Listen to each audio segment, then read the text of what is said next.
Hello. Tonight we're going to talk about the reason things do not manifest or are slow to manifest. The number one reason is because you're trying too hard. Trying too hard is resistance. Have you ever noticed that when you want something lightly, it comes quickly? If you really don't care if it manifests or not, it comes very quickly. And the things you really, really care about, not so quickly. Why is that? It's because you're trying too hard. Take a break away from the subject. Put some lightness in your life. Don't think about it so much. Don't want it so badly. That's number one. The second one is you have a lack of trust. You have a lack of belief in the benevolence of the universe. You're hoping that things will work. You're not convinced that they will. Abraham teaches for you to get to a place of knowing that no matter what happens, that it's all going to work out for you, that all is well and all is going to be well, and the answer that comes is going to be very satisfying for you, probably better than the ones you made up in your head. So, if you don't trust in the universe, you really have to make that a priority. Yes, do you have to get a few things under your belt before that can happen? Yes. It's practice like everything else. Another reason, the third reason, is specific beliefs. We grow up hearing money doesn't grow on trees, or you're not the prettiest of little girls, but you're smart. You grow up believing that the way your parents are with each other, that's the way men are, that's the way women are. Those are specific beliefs that are not helpful and don't serve you. And when you have a specific belief, then you want to ask yourself, is this helpful or unhelpful? The first thing to do when things are difficult is to make peace with where you are, with the situation, and with your feelings about it. That's when you want to look for a belief. Do I have a belief? Have I seen this situation before? Have I been in this situation before?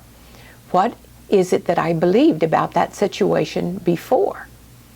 And very easily you'll see the belief that it's just repeating itself in a different situation. Then you ask yourself if it's helpful or not helpful. Beliefs are very easy to change. People think that once you have a belief, man, that belief is with you for the rest of your life. That's not true. Because seeing lack creates a belief in lack. Seeing abundance creates a belief in abundance. So, for example, if lack is your problem, then you want to start appreciating all the abundance in your life, even if it's not that much. You want to appreciate that you have food in the refrigerator. You want to appreciate that you have hot water in your shower. You have to appreciate that today might be the 24th, but your rent's not due until the 30th. So today you have to pay nothing. You want to celebrate the abundance that is if you want to change the belief. Because a belief is just a thought you keep thinking. Now, another reason that things don't manifest is you're unsure of what to do to help step 3 along. You've had the desire, source expanded and became it already. At the same time, law of attraction pulled together 20 or 30 scenarios, any one of which would be satisfactory to you. What can you do to help the situation? We have a video called Manifestation Process. In the 3rd steps, there are 3 parts of it. The first one is synchronicity. That's what you're going to see first. The next is nature. And the 3rd one is impulses. We are not taught the importance of impulses and rendezvous.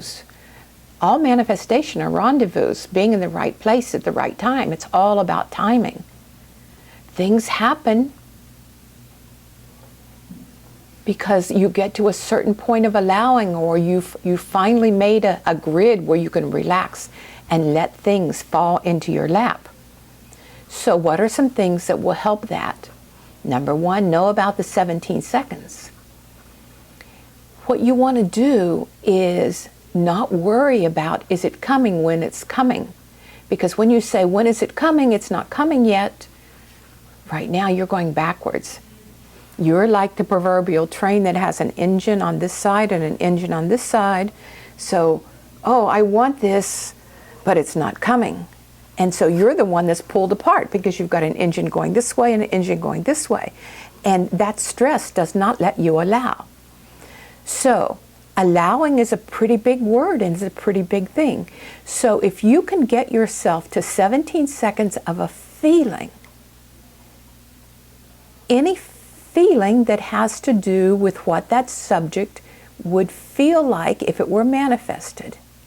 If it is money, then you want to say, what does that money feel like?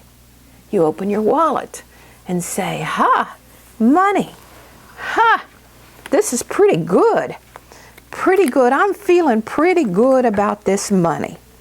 Feeling really good about this money. And I've got this $100 in my wallet, and this $100, I can spend it or not spend it, and I can spend it virtually. And all I have to do is spend 17 seconds. Because once you get to that point with one subject, you're receiving more thoughts from the thought bank about that same subject. So this is my abundance, and I'm calling it abundance, abundant thoughts from the thought bank. That's how the 17 seconds comes into play. Another thing is, wouldn't it be nice? Wouldn't it be nice if I got checks in the mail, if I began to get checks in the mail? The how's not your business. The how shouldn't concern you. The chances of that happening should not concern you. We're talking about you building your grid and you furthering your allowing of what's already been done and waiting for you in the vortex. So wouldn't it be nice if I looked at my phone and there was a call from somebody that I've been waiting to hear from? Wouldn't it be nice if when I was out enjoying myself, relaxing, if I got this idea of this wonderful thing to make some more money, to build my brand, to make things be a little bit better? Wouldn't that be nice? Another thing is, what if?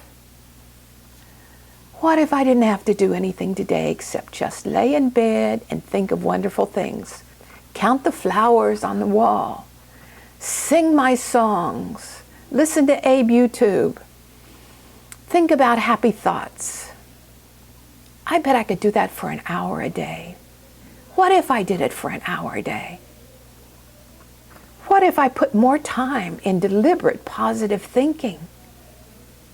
What if?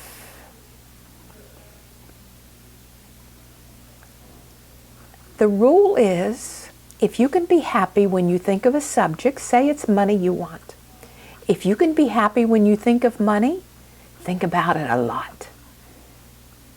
If when you think about money, you think about the money you don't have and you need, you think about the lack of money, then don't talk about it at all. Don't think about it. The last thing is that you're not understanding. This is what holds the manifestations back. You're not understanding about the impulses and rendezvous. That's a very important part. Yeah, synchronicity is very nice. It's comforting, it's encouraging. Where the stuff is going to come is through your impulses, through your inspired action. And you have to be happy when you get the impulses. You have to follow them immediately because everything's about timing. If something tells you, go to the store, stop and go in the store right now. You don't want to say, hey, I don't need anything in that store. I've spent too much money this week already. No, you stop and go in that store. Because everything's about timing. You don't know who's in that store that you're supposed to rendezvous with. It's very important that you understand that the final step right before the manifestation, the final steps are impulses. There are 20 or 30 scenarios already in the vortex that are for you to rendezvous with. How do you get to rendezvous with something you don't even know? Impulses, inspired action. Don't take any action without it being inspired. Don't take any action without it being inspiration. Don't motivate yourself to action. And those, my friends, are the main reasons that the manifestations are slow or they don't come. So pay attention to that this week. You're going to have a really great week. Go forth and prosper.